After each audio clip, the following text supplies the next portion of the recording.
Is it? Would you say this is a multi-million-dollar display here?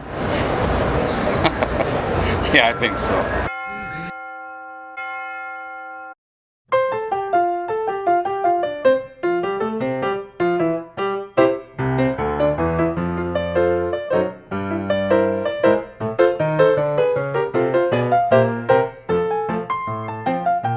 I mean, all these cars. All these cars. My dad was a playboy, I hate to say. One of the things that I think is so cool about the Ford Drag team or Ford Drag Club in 69 and 70 is that Ford Motor Company finally said, this is Ford Motor Company, and plastered it right on the side of the door. And the Ford Drag Club also promoted not only performance but safety, because their slogan was performance and safety. And I think they just caught on the fact that this stuff was so popular in 69 and 70 with the clinics they put on at the dealerships, that they ought to offer something to the public that, you know, is a reflection of the Ford Drag team and the Ford Drag Club. What was a clinic? Well, Sox and Martin for Chrysler started the idea of visiting their dealerships, and Ford, our program was actually called a seminar. It was the same thing. You would go into a Ford dealership. My job was to find the dealers who were interested.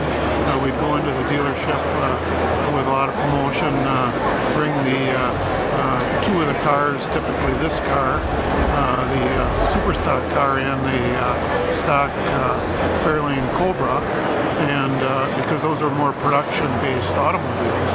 And then we would, Hubert and Randy Payne would put on a seminar that would consist of a film that they had about their racing efforts, Ford's racing efforts, and then question a lot of muscle parts on boards, display boards, and then a question and answer session where the local guys that were running Fords would get a chance to talk to Hubert and Randy to see what they were, what would make a Ford run good.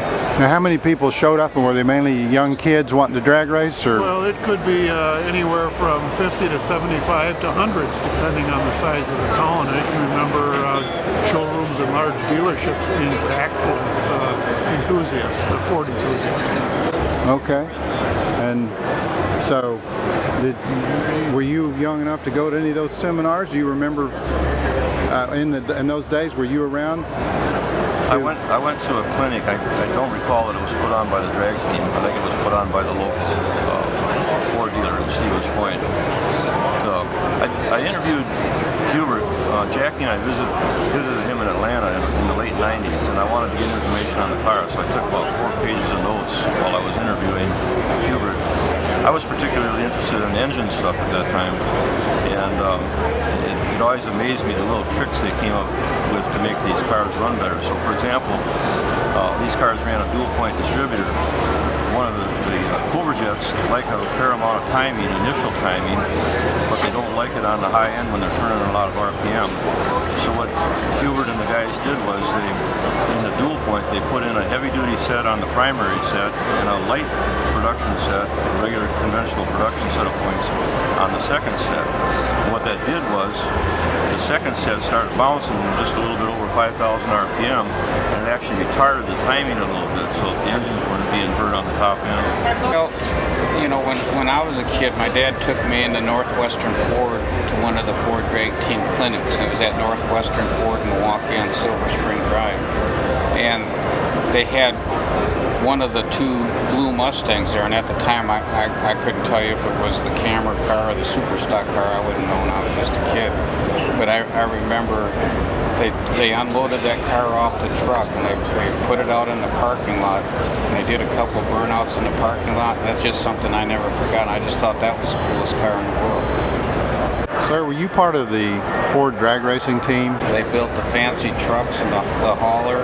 The cars are all lettered up Ford Drag Club, Ford Drag Team, and they had the seminars, and they handed out jackets and flyers and press kits, and they really promoted the Ford's performance image. This is, I think, the most promoted